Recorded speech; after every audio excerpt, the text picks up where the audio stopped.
tema de hoje, minha gente, nós vamos abordar aí a independência financeira. Aí você imagina, nós vamos entrevistar aqui um economista? Não. Hoje a gente vai abordar esse assunto de uma forma totalmente diferente, certo? Tem muita gente aí que está com o cinto apertado, né? Que eu sei, a gente sabe muito disso, né? Muitas mudanças no cenário econômico, né? Desemprego aí, redução da renda familiar. Aqui no estúdio, a gente vai conversar, né, para entrar nesse assunto, com a psicoterapeuta. É isso mesmo, que já está aqui ao meu lado, né, a doutora Lívia Manking, né? Que vai aí nos ajudar a compreender como melhorar a própria vida financeira, tendo aí uma visão sistêmica, né? E é importante a gente, né, falar sobre isso de uma outra forma, de um outro olhar, porque as pessoas, quando falam sobre essa independência financeira, imediatamente acham que a gente vai falar sobre economia. E a gente vai falar agora, né, de uma outra visão com essa psicoterapeuta aqui. Doutora Lívia, muito obrigado, né, pela sua presença. Obrigada, Léo. Boa tarde. Boa tarde a você, boa tarde a todos os telespectadores, né, do programa. Aí. Primeiro, bora conversar sobre essa visão sistêmica, né? Deixar claro para o nosso telespectador o que seria a gente abordar, né, essa questão da educação financeira também, né, com relação a essa visão sistêmica. É bem simples de entender. O que é a visão sistêmica? Eu sou terapeuta transpessoal sistêmica. Então, para situar, eu trabalho com a transpessoalidade do indivíduo, então ele fora da dimensão dele, como indivíduo, mas todas as suas relações. E sistêmica é, além disso, ele envolvido em todos os sistemas que ele faz parte. Então, tem sistema familiar, o sistema profissional, entende? Certo. O sistema financeiro é um sistema, o sistema como sociedade é um outro sistema. Então, nós pertencemos, fazemos parte de vários sistemas ao mesmo tempo que estão interligados. Então, esses sistemas também interferem na nossa vida e a gente atua neles também. Então, essa independência financeira que a gente vai abordar hoje, que é buscada por todo mundo, né? Todo mundo, principalmente quando quer ter a sua independência de sair da casa dos pais. Então, quando a gente vai analisar por esse olhar, isso é por conta da educação financeira também que os pais precisam ter, né, com a criança desde o início, com a infância, isso ser abordado. Às vezes é uma acomodação, porque eu acho que a gente tem que analisar também que cada um tem uma vida, né? Isso a gente tem que levar em consideração. Mas quando a gente analisa dessa forma, né, a gente percebe que quando tem uma criação já olhando esse lado financeiro um pouco mais, um olhar mais de educação, eu acho que o indivíduo, né, na sua totalidade aí, ele começa a entender, né, um pouco mais de como se organizar financeiramente, né? Sim, perfeito. Veja, esse mês eu estou tratando esse tema lá no meu canal, o dinheiro no divã. Por quê? Porque é como você se relaciona com o dinheiro. Então, relacionamento com o dinheiro, ela vai apontar para várias questões em sua vida. A maneira como você se relaciona. Então, tem gente, por exemplo, que tem facilidade de ganhar dinheiro, mas às vezes esse dinheiro chega e rapidamente sai. Da mesma forma que é fácil ganhar, é fácil gastar também. Isso também aponta para muitas coisas, muitas dinâmicas que estão ocultas, e aí eu vou depois aprofundar nisso aqui com você para o telespectador entender. Então, tem gente que nem chega. O dinheiro nem chega. Nem chega. O que é que está acontecendo? Tem coisa aí também. E já tem gente que consegue tanto chegar o dinheiro como fazer esse dinheiro crescer.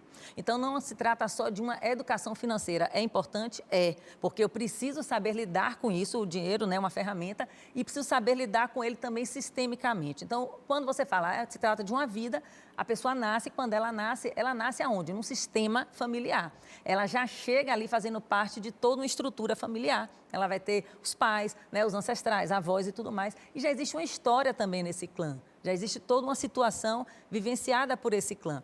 Então, como é que essa pessoa chega e como é que é a postura dela diante dos pais? É a primeira coisa que a gente precisa identificar na terapia. É quando a pessoa traz uma demanda com problema com dinheiro, profissão. Por quê? Porque como eu estou diante dos meus pais, é como eu vou estar diante da vida. Porque os pais é igual vida, representante da vida, foi quem lhe deu a vida. E aí tem situações diversas. Tem alguma situação, algum caso que a gente possa exemplificar aqui, até para quem está acompanhando a gente entender melhor, assim, exemplificar como um caso que já aconteceu e que a senhora também deve ter trabalhado com isso. Sim, claro. Vamos lá. Mês passado eu trabalhei com a temática do Brasil, a nação sem pai. Bloqueio paterno. Certo. Então, no nosso país, a gente tem uma ferida muito grande, que é a questão da ausência do pai, né, nas famílias. Então, geralmente, as pessoas pessoas quando vêm têm problemas, que meu pai se separou de minha mãe, meu pai me abandonou, na verdade abandonou a mãe, né? E isso tudo fica faltando. Eu tive problema com meu pai e minha mãe, porque meu pai não ajudava, não dava pensão. Já começa uma história aí envolvendo dinheiro, entende? Então, cada um vai trazer uma dinâmica e como é que também você assimilou aquela história. E como que você enxerga o que é o dinheiro na sua vida também, né? Isso. Porque tem pessoas que enxergam o dinheiro com a questão só de consumo, né? De ter, acumular bens, acumular dinheiro. Isso. Tem outros que já enxergam o dinheiro como realmente investimento, investir na sua vida, nos seus prazeres, em viagens, em tudo mais. E aí rola realmente essa diferença. Conflito, né? um conflito, porque por causa das crenças limitantes. Mas o dinheiro, na visão sistêmica, ele está a serviço da vida, porque é ele quem faz a manutenção da vida. Você trabalha para você poder pagar suas contas e isso aqui você faz todo o movimento. Então, o dinheiro é movimento. Ele nunca pode ser parado, estático, nem pode estar submetido a emoções de medo, de escassez, porque senão ele mingua realmente. Entendi. Então, ele tem que estar a serviço da vida. Agora, a depender de como é a vida do cidadão, existe o que é certo, o que é errado, ou não existe o certo e errado? Existe uma forma de se posicionar, né, melhor na sua vida com relação ao dinheiro? Pronto, você fez uma pergunta e aí eu preciso situar uma outra questão aqui pela visão sistêmica. Na visão sistêmica, a gente não pode trabalhar com o pensamento linear, cartesiano e racional, do que é certo, errado, bom, mal, entende? Por quê? Porque senão eu excluo muita coisa e na visão sistêmica, na verdade, eu abarco tudo, eu incluo tudo. Você engloba tudo, né? Tudo, porque está fazendo sentido para aquela pessoa estar daquele jeito, aquela relação. E aí a gente vai buscar o que é, qual é o sentido. Assim como a gente vê, por exemplo, uma pessoa que ela vai mudar de gênero, está fazendo sentido para ela, eu não posso excluir essa pessoa. E essa pessoa está em busca de pertencimento, justamente. Entendi. Porque algo aconteceu aqui nesse clã, muitas exclusões, alguma coisa aconteceu que ela está identificada com essa história e ela está fazendo esse movimento. Porque a gente, quando vem para a nossa família, a gente está ali a serviço dela, em primeiro lugar, para resolver muitas coisas que aconteceram, inclusive. A gente ouve muito, né, relatos familiares, né, de pais e de mães que aconselham os filhos no sentido de eu não entrego em mãos, mas ajudo a conquistar. Né? E outros pais que, às vezes, já têm uma condição financeira maior, passaram, né, por perrengues financeiros na vida e não querem que os filhos passem pela mesma situação. E acabam entregando de bandeja também, né, uma herança, dinheiro. E esses filhos, né, por ter recebido de uma forma muito rápida, às vezes não sabem administrar isso. Então, são situações totalmente diferentes. O que seria o ideal, né, para que os filhos crescessem, tendo uma visão, né, mais empoderada, uma visão mais correta de como administrar esse dinheiro e conseguir essa independência financeira, mas de uma forma tranquila, né, sem pressões dos familiares, né, e também sem a sua própria pressão, né? Que as pessoas colocam essa pressão na própria vida. Bom, vamos lá. Primeiro vamos trazer essa postura dos pais. Eu dou dois exemplos, né? Aqueles que vão fazer mediante o filho solicitar uma ajuda, que é o mais saudável, né? Porque, na verdade, o que é que acontece na relação de pais e filhos? É uma relação sempre em desequilíbrio, porque os pais sempre fazem muito para esses filhos, independente do que deram conta de fazer, e esses filhos tomam, recebem. Vai chegar uma hora que você toma tanto que você quer ir para a vida e começar a fazer um movimento de quê? De trocas. Então, eu venho trabalhar, eu venho prestar serviço, eu venho servir a vida e se for conseguir servir a vida de muitos, melhor ainda. Quanto mais você servir, mais você vai ter, né? Mas para eu começar a fazer esse movimento do servir, eu preciso ter tomado, né? Ter recebido de bom grado o que meus pais me deram, independente do que eles derem. Aí já começa todo o conflito, porque tem gente que acha que pai e mãe não foi suficiente, não fez, então eu não saio dessa esfera doméstica. Aqueles pais que querem fazer se acomodam, tudo, é isso? Se acomodam. Aqueles pais, por outro lado, que querem fazer tudo pelos filhos, também minam muitas vezes a prosperidade desses filhos. Por quê? Esses pais já estão numa postura arrogante diante dos pais deles, porque eles estão querendo o quê? Fazer por esses filhos o que não teve. Você percebe? Estou entendendo. Onde vai acontecendo os bloqueios e como isso vai travando o fluxo. Então, muitas vezes, aquele filho que recebe tudo não vai ter uma falta. E muitas vezes a falta é que nos impulsiona para a gente buscar também o mais. Então, muitas vezes, quem tem a dor da falta, me faltou isso, se eu me viro e coloco isso como uma mola propulsora, uma força para eu ir buscar, isso vai me levar adiante. Quem recebe tudo, por isso que pai e mãe não pode dar tudo, porque se você dá tudo, o que é que ele vai fazer?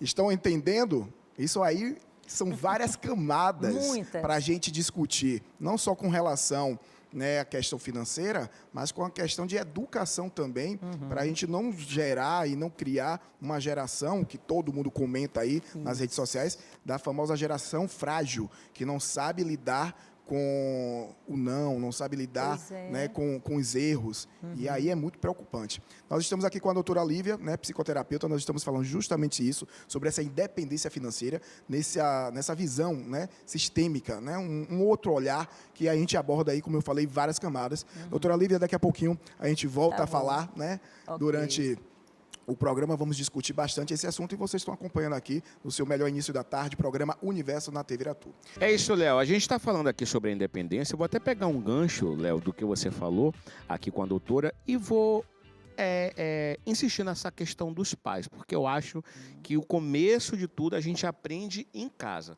Doutora, me diz uma coisa.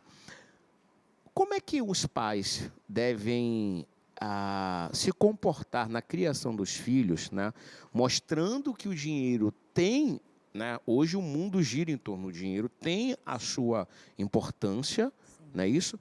Mas com cuidado de não crescerem se tornando pessoas mercenárias, digamos assim, porque tem que ter um certo equilíbrio, né? Eu vi que a senhora falou aí de não dar tudo muito na mão, porque a criança tem que ter a proatividade de correr atrás do seu, mas também que não superpotencializar a importância do dinheiro a ponto de tornar pessoas mercenárias passando por cima de qualquer outro valor. Exatamente. Então, assim, pais, né, que a gente costuma falar, criação de filho. Os pais, eles são treinadores dos filhos, né? Mas muitas vezes os pais, eles têm aquele treinamento para passar, foi recebido deles, será que eles conseguem passar essa instrução sobre dinheiro? Muitas vezes a gente até fala, a gente até explica, mas na prática, no comportamento, eu estou agindo de maneira diferente, né? Então, o meu discurso tem que estar alinhado com a minha postura e com o meu comportamento. Porque senão, muitas vezes, o que vai ser aprendido é aquilo que a criança está observando e não o que você está falando, ensinando. Você precisa aprender a poupar, mas o pai é um gastador, não poupa, né? Ou então, você precisa aprender a, por exemplo, economizar, apaga a luz, não gosta de desperdício, mas o pai desperdiça. Então, a gente tem que alinhar o comportamento com a fala para que a criança eduque, porque ela está ali inserida no meio, ela está captando informação de várias... É o reflexo da sociedade onde ela vive, né? Sim, é o reflexo. Então, assim, pai e mãe nunca vai conseguir fazer tudo, suprir tudo pelo filho, né? Filho que recebe, muitas vezes a gente tem filhos que só recebem a vida, não conhece nem o pai, né? Como eu tratei mês passado, eu não sei nem quem foi o meu pai, mas você recebeu algo importante e você só está aqui hoje porque você sobreviveu. E se você sobreviveu, alguém cuidou de você, alguém fez por você, então você recebeu muito, né? Então é começar a tomar consciência e sair de uma postura de vítima. Porque senão, se eu ficar numa postura de vítima diante da minha própria história e da minha vida, né? De como a vida chegou para mim, eu vou me comportar como vítima ainda na vida. Certo. Doutora, é o seguinte, a gente passou agora por uma fase no mundo, tá? Que foi a questão da pandemia, onde muitas pessoas sobreviveram através de auxílios, né? De assistencialismo, e a gente via que era muito comum, isso foi muito divulgado, pessoas que não precisavam, mas utilizavam esse auxílio para estar comprando telefone novo, comprando roupa e tal.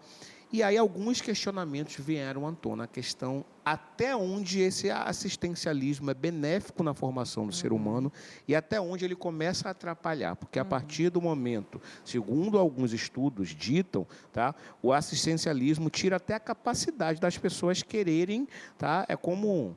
fazer uma alusão para quem está assistindo, né? Os médicos falam, a gente tem que andar, né? A gente tem que, se você pegar um ser humano, botar ele numa sala e não começar a andar, os ossos não vão desenvolver e tal, e você vai acabar se tornando uma pessoa dependente daquilo que vem até você. Então, eu queria que você explicasse essa questão de até onde o assistencialismo é benéfico na vida do ser humano e até onde começa a atrapalhar. Perfeito. Na pandemia, que foi uma situação atípica, a gente teve um tipo de assistencialismo, que é aquele assistencialismo que é temporário.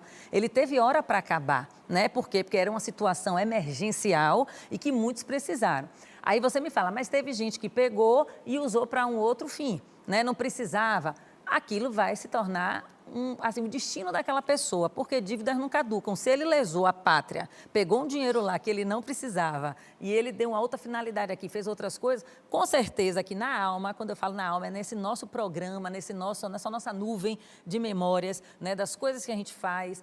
Na alma a alma vai arranjar um jeito de você pagar isso. Pode ter certeza. E a gente não vê depois. Nada passa batido. Nada passa, exato. E aí depois a gente não entende por que essa pessoa tem uma quebra lá na frente, sofre um golpe, sofre acidentes. Vem com maneiras de entrar numa compensação para eu poder aliviar essa culpa que eu fiz algo que foi errado, que foi, né, ali uma falcatrua, não deveria ter feito, né, mas fiz. Então, isso vai ficar no destino de quem pegou. Agora, o benefício, que é o assistencialismo, né? Ele, quando toma uma proporção grande, sem hora para acabar, é o que vai minar com a prosperidade da pessoa. Porque o assistencialismo do governo, ele entra como um braço, né, estendido do pai e da mãe. Então, quando eu estou nessa esfera ainda recebendo do governo, como se fosse do meu pai e da minha mãe, que ainda não me deram, ou que não foi suficiente, eu fico nessa esfera doméstica. E quem é que está na esfera doméstica recebendo de pai e mãe? A criança. Então, eu já sou um adulto, mas ainda estou numa postura infantil, diante da vida, diante do trabalho, diante do dinheiro. Muitas vezes é porque eu não tenho realmente por onde fazer. Tem pessoas que realmente vão estar naquela linha de extrema pobreza. Mas existem outras que conseguem já desenvolver alguma coisa, né? Teve muita gente que pegou o dinheiro na pandemia e começou a investir no próprio negócio. A mentalidade da pessoa faz muita diferença. Já outros foram comprar televisão, o som, né? Foi comprar cerveja. Cada um foi dando um destino para o dinheiro, né? A depender disso também, de você, de como é que você está diante dele. Então, você quer só para um prazer ou você quer para realizar e poder gerar mais vida? Né? Ou ele vem e sucumbe na matéria ou ele se transforma em mais força, mais produção? Isso daí que a senhora acabou de tocar é uma questão que vai muito além do dinheiro em si, né? É uma questão de muito você trabalhar sua mente, né, para que a prosperidade mine mesmo, né? Como as pessoas falam que se você vive num ambiente... Já escutei isso várias vezes, por exemplo, sempre deixe a sua casa arrumada, porque um ambiente muito arrumado, as coisas prosperam, né? Se você deixar a sua cama bagunçada, seu carro bagunçado, a pia cheia de louça, ali vai estar tudo propenso a que a sua vida não saia, né, daquele ambiente. Então, eu queria saber, a partir desse princípio, doutora, como que o ser humano pode lidar com dívidas financeiras, por exemplo? Até que ponto a dívida pode afetar o emocional, tá? Da vida das pessoas? Como a gente pode lidar se você está convivendo com essa dívida? Qual o primeiro princípio que a gente tem que parar para organizar? É aqui? É no bolso? Qual o primeiro passo para a gente sair? Exatamente. Você falou uma palavra aí chave que é princípio. Então, a ordem, ela é um princípio que rege os relacionamentos, você concordando com ela ou não. Por isso, quando você falou a casa desarrumada vai estagnar, né? Dá uma sensação de que vai estagnar. E quando as coisas estão em ordem, parece que flui. Então, ordem é um princípio observado pelo criador das constelações familiares, que é o Bert Hellinger, foi um alemão, né? Eu trabalho com essa ferramenta porque é uma ferramenta potente para promover desbloqueio dessas coisas que estão ocultas na nossa vida. E a ordem é um dos princípios que rege as relações, assim como o pertencimento e, mais adiante, as trocas, que a gente precisa ter esse equilíbrio nas trocas. Eu recebo dos meus pais, eu vou para a vida trocar, né? Vou para a vida efetuar as trocas.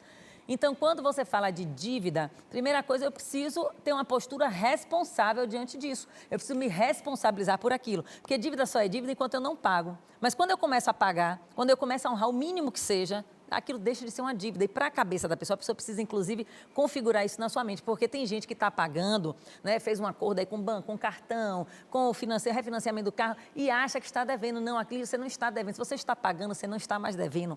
Porque isso alivia um pouco essa pressão mental que você fala, que a pessoa fica angustiada. Mas veja, angustiada, ela está com toda uma situação, não é só com isso. Mas dívidas não caducam enquanto você não paga. Aí muita gente fala assim, mas no sistema financeiro... Eu dei lá um pau no cartão de crédito ou no banco, né? E eu vou ficar 5 anos com o nome sujo lá no Serasa, ou sei lá, uma Serasiânia, né? Fernanda, uma Serasiane, e depois de 5 anos eu estou com meu nome limpo, tá? No sistema financeiro e econômico, no sistema da alma, Muita não. gente faz isso, viu? Muita. Muita Achando gente. que está de boa. Vou dar esse rombo aqui, depois isso daí vai... É uma postura dessa pessoa. Essa pessoa é o quê? Uma tomadora. Ela ainda está nesse passivo emocional aqui nas suas raízes, achando que devem a ela. Então, ela acha que a sociedade deve, que o Brasil deve, que o banco deve, todo mundo deve a ela vai lá e lesa, né? Mas isso vai ficar impune? Não. E o que é pior, muitas vezes a gente vê assim, mas a gente não vê nada acontecendo com essa pessoa. Aguarde os descendentes dela. Esse Aguarde a geração que está vindo. Já me fizeram esse questionamento. Pois Meu Deus, é. por que tanta gente mau caráter, tá? Mau caráter e continua aí. Você não vê só lá aquele vencendo ditado, né? Pai rico, né? Filho pobre, né? Exatamente, Vô não milionário. sabe o porquê. Por causa dessa compensação. Muitas vezes um dinheiro que vem dessa forma, né? Que vem dessa forma aí, né? Causando lesões, causando destruição, né? Causando uma série de complicações. Isso vai reverberar. Se você não tem filho, se você... Não, eu não tenho filho, vai para um sobrinho, sempre vai ter onde desaguar essa energia. Essa dívida. Então, ela não vai caducar nunca na alma enquanto não se pagar. E alguém vai assumir isso. Pode ter certeza, por lealdade, por amor cego, porque na família a gente ama acima de tudo. Então, gente, é aquilo, né? É. O bem gera o bem, gentileza gera gentileza, o bem gera o bem. Vamos pensar sempre assim, tá bom? Se não deve nada, vida que segue. Estamos de volta aqui falando sobre independência financeira, né, com a psicoterapeuta Lívia Maiking. Sobrenome bonito. E nós estamos aqui abordando, né, essa questão dessa independência financeira de um outro olhar. A gente já abordou aqui desde o início do programa, já bati um papo com ela a princípio, o Alex também, mas eu queria trazer aqui situações para as pessoas entenderem, né, o que também nós estamos debatendo. Por exemplo, né, pessoas que já chegaram aos 30 anos, mas continuam morando com os pais, né? É uma característica aqui. Isso. E aí tem a sua liberdade, mas continua preso à residência dos pais. É o receio de ir para o mundo, de realmente, né, ter a sua independência, não só financeira, mas a sua independência de vida, né, de ter seu canto, sua residência, seu apartamento.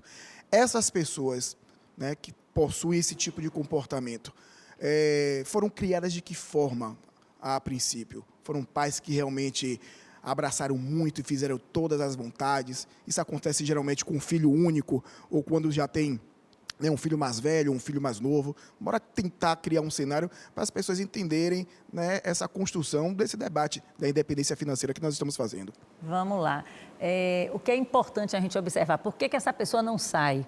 Por que ela não sai? Ela não sai porque ela tem benefícios secundários, provavelmente. Muitos benefícios. Muitos. Né, para não ir. E aí ela fica negociando com isso.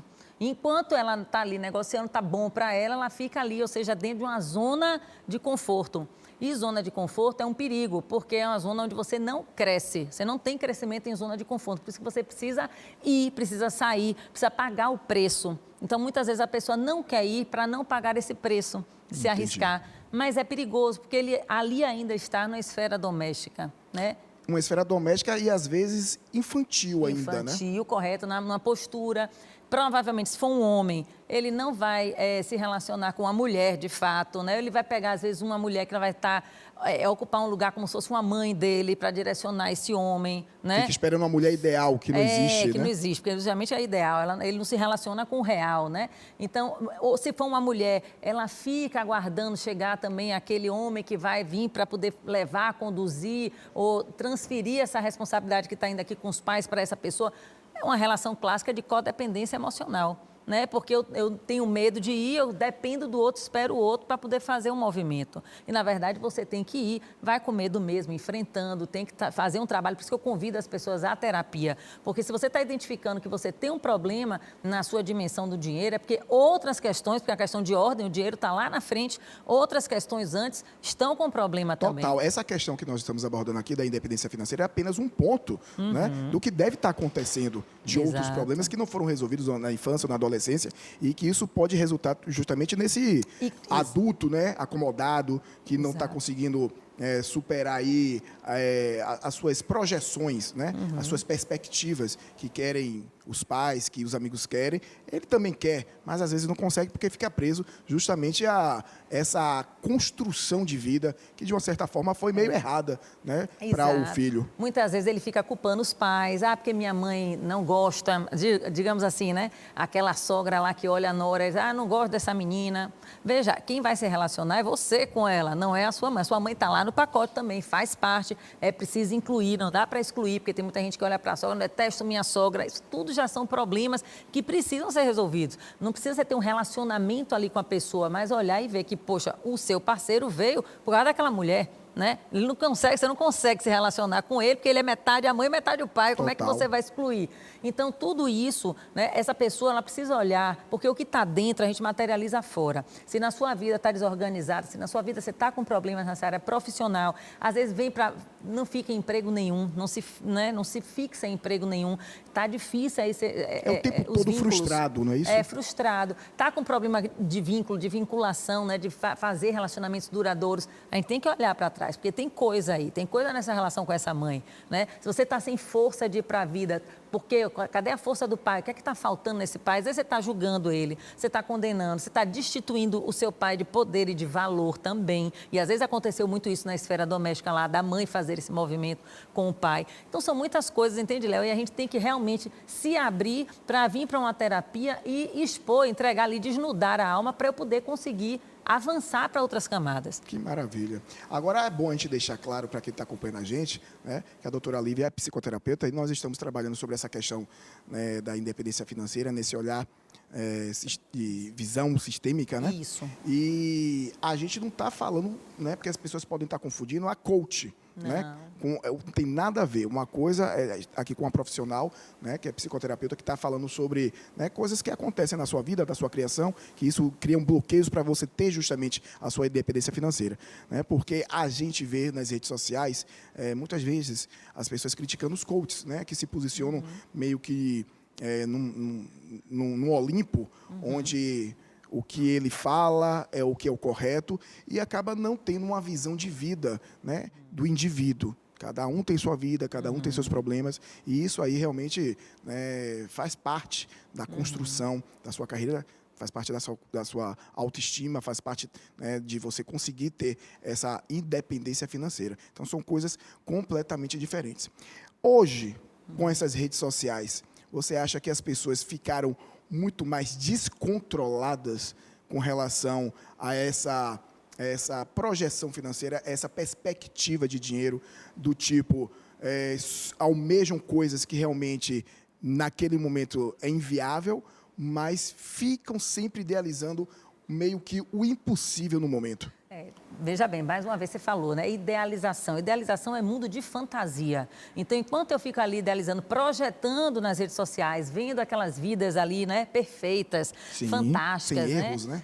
De viagens, de bens, patrimônios, e você fica ali se angustiando com aquilo, porque você olha aquilo, deseja aquilo, sente uma inveja, a inveja quer o quê de você? A inveja quer que você entre em movimento, quer que você também vá e corra atrás e consiga, e não você ficar canalizando essa inveja para desejar o mal do outro, porque a pessoa não sabe usar a inveja ao favor dela. Tá aí. Então, dessa perspectiva, desse olhar, a inveja é uma coisa boa. É uma coisa boa. Que movimenta você. Todas as nessa emoções, visão. exato, todas as emoções, elas são boas, porque elas nos constituem. E a gente não pode dizer, não sou invejoso. Mentira, você é. Eu assumo que eu sou, porque quando eu vejo uma pessoa correndo na orla, naquele desempenho... 5 horas da manhã. Ave Maria. Aí eu olho assim, eu falei, pego e falo assim pro meu cérebro, eu não aceito menos do que isso. Porque aí você se coloca na postura de você assumir a responsabilidade de você querer aquele resultado. E não você detonar o outro, disparar lá contra o outro, jogar a mandinga, como fala aqui na Bahia, né? Vamos lá jogar a mandinga e dizer quebra a perna, tomara que caia. Que é assim que as pessoas fazem quando vê você prosperar. E parece que no Brasil é ofensa a gente prosperar, não é?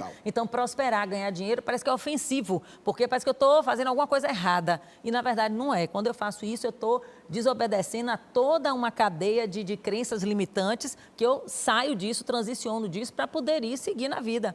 Então, aí nesse momento, eu tenho que ter uma postura diante do meu país. Agora, a gente vai ver aí o 7 de setembro. Cadê as pessoas? Cadê o patriotismo? Cadê a gratidão, a honra a essa nação? Não cívico, se tem, né? Não se tem. E é uma coisa que foi realmente minada e muito minada, e as pessoas têm uma postura como diante do Brasil? O Brasil me deve, Chacota, Brasil né? É uma terra que não presta, todo mundo só consegue dar certo se for lá para fora. né? Então aqui você muito tomou, muito recebeu, na hora de você contribuir, você quer ir embora. É complicado. É uma visão realmente bem clara do que está acontecendo. E acontece. Agora, trazendo um pouquinho de experiências no seu, né, no seu consultório, nos seus pacientes. Eles chegam falando sobre essa independência financeira, chegam para questionar diretamente esse problema, Sim. ou vão procurar um outro problema e você que, né, diagnostica aí, né, aponta que tem esse problema. Sim, por exemplo, quando chegam mulheres que estão na codependência emocional, como essa mulher totalmente dependente financeiramente, né? Ela não consegue sair da esfera ali do marido, às vezes a relação já está falida, não consegue recuperar a relação, porque é possível ainda recuperar uma relação na codependência, mas essa mulher precisa começar a aprender a cuidar de si. Ela precisa, então ela não tem um trabalho, ela não tem uma profissão, ela parou de estudar, porque ela casou e naquele casamento aquele homem proporcionou tudo a ela, isso é um perigo. Então eu já tive uma paciente que ela veio para a terapia justamente porque já não tinha mais o que se fazer, mas como sair de uma situação como essa? E muitas vezes ela ia para profissionais que diziam a ela, você está reclamando de barriga cheia. Olha que perigo. Caramba. Você está reclamando de barriga cheia. E aí ela foi falar que o marido traía, uma outra profissional disse assim, não, é normal isso, os homens fazem isso. Normalizar a traição. E aí eu falei, vem cá, o que é que você quer fazer? Porque a gente vai trabalhar em cima da sua vontade, não é a minha. Eu não posso aqui opinar nada, julgar nada na sua situação. Eu quero sair desse casamento, eu quero isso. E ela tinha um negócio que ela fazia dentro de casa.